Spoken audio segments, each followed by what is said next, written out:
guys, it's Kelly. I'm back with another process video for my Creative Scrapbook Kit Club, and I am using their August main kit, which has fancy pants. I believe it's Life is Beautiful, and it has some illustrated faith chipboard and a couple of papers in it as well.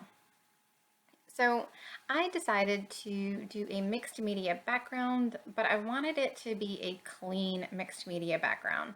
I decided that I wanted to scrapbook a photo that has been challenging me and that I wanted to see if I could get it to work on this background. And the colors that I am using are pulled out from the ephemera pieces and also from the colors in the photo. And I had originally wanted to do an ombre effect with the triangles, and I think that that would be very pretty, but I decided not to because the photo is a difficult photo for me to scrapbook, and it has been on my desk for years. And when I say years, I mean years. And it's just one where my daughter's expression is just adorable, and she loved this little tricycle that she's on. So I really wanted to see if I could make this layout work for it. So I did, when I was doing this, tape down the stencil, and I'm so glad I did because it really made it much easier to apply the mixed media.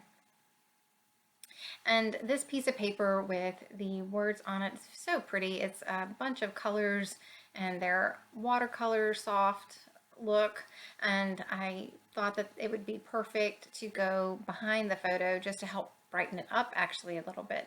The photo is dark and it is just not a great photo, but this was, before digital, so you couldn't, have instant feedback. And, it's photos, like 12 years old. So, these moments I have, while they are not artistically the best photograph, it's still little snippets that I want to record and I want to have on pages. So I pulled the XOXO from the thickers that were in the kit. It is an Amy Tangerine thicker, and I'm sorry, I can't remember the name of them. But they had that XOXO, and I thought originally that that was going to be my title, but I changed it because it was getting lost on the background. And they had a larger XO, and so I will pull that in as my title. Now, when I put the photo down, I felt like it still needed a little bit of brightening up, and I thought that this pink diagonal paper did a beautiful job of helping to brighten up the photo. So I am going to take my doily and layer it underneath the photo, and then put these two paper mats just to help brighten it up and to give that photo a place to start, like some clusters. And here, this is when I decide that the XOXO is just really getting lost, so I want to see if I can figure out where I want to put that title. And that chipboard piece, you will see me move around quite a bit, and I just really struggled with it. I thought that it looked great with it and it worked well, but it was too big for where I eventually wanted my clusters to go. And Juliet had to come and say hello. She is 10 years old now, and she has just gotten to where now she really likes to come up and interact with me when I'm scrapbooking. Now, I've been scrapping over 10 years, and this has just now become a new thing with her. So, I thought about getting her a little cat bed, but what's going to happen. If I get her a cat bed to lay where I want her to lay, she's not going to lay there. So I went ahead and pulled out this little black and white polka dot paper. I felt like it added some sweetness, and it also gave a place for me to ground the title. And this frame is from the ephemera that was included in the kit, and I'm just going to layer it up, and I end up deciding to layer it up underneath the title and in that upper left hand corner. And I will eventually decide not to use that larger chipboard piece, because I really do think that the cluster needs to be at the top of the photo and that chipboard piece is just too big for that area. So I will be honest, I did struggle a bit with this layout and with the clusters and the ephemera that I was choosing. I wanted there to be just a balance. I feel like there's a lot of scrappers that can do more of a heavy-handed job with embellishing and with their clusters, and it just doesn't go right for me. And so it's more of a delicate balance to make it something that I like. I wish I could have the, you know, the, I don't even know how I want to say it, but you know, some people just can make clusters with embellishment after embellishment after embellishment, and you know, while it's going on, I'm like, ooh, I don't know about that. And then in the end, it's beautiful, and I'm like, that is crazy. How did they get, you know, that? I am, I guess, more of a simplistic scrapper, and so for me, I find that a lot of times less ends up being more. So I walked away from this layout and came back to it the next day and ended up being able to fix a few of the issues that are troubling me. I haven't walked away from it quite yet. I do know that I want to go ahead and have these pieces down because I'm pretty confident that that is where I'm going to keep everything. And sometimes for me, just the act of committing will help me figure out what I need to do next.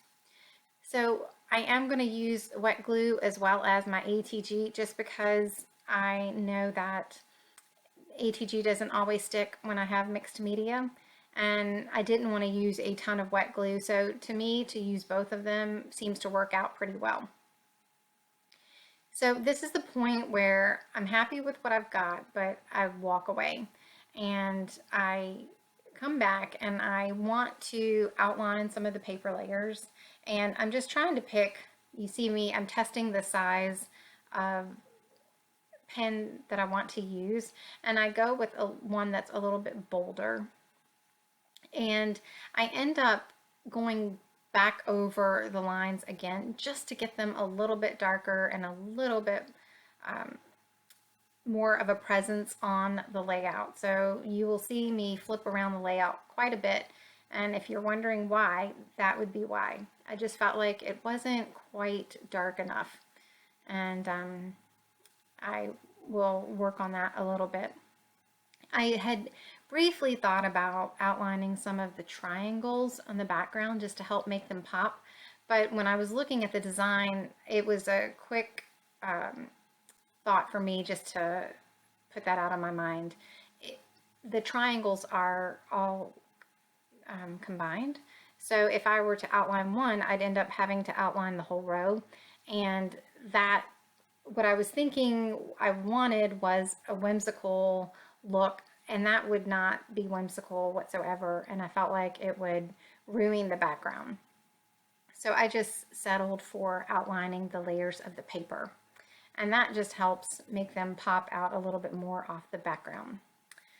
So the other thing I did was I took a couple of the scraps of the paper and I cut some banners from the different papers, not knowing which ones that I wanted to use. And I still don't know which ones I want to use, but I'm going to go ahead and outline them just so that whichever one, or if I use multiple, you know, I'm outlining before I'm adhering them all down, which makes it a lot easier.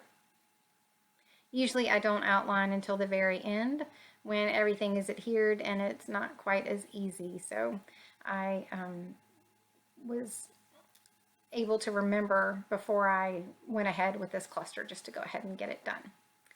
So this little phrase says my heart and soul, and it is in the turquoise that is in that love heart, which is in the upper left hand corner, and I just like how it brings that little bit of turquoise up to the top cluster as well. And then I'm just going to use a butterfly and finish off that cluster. It just really needed something simple, and like I said, coming back to it at another day just helped me to be able to see what I needed. So that's it for me today. I do have some close-ups at the end, and I just wanted to thank you guys for hanging out with me today, and I hope you have a great day. I will see you soon. Take care. Bye.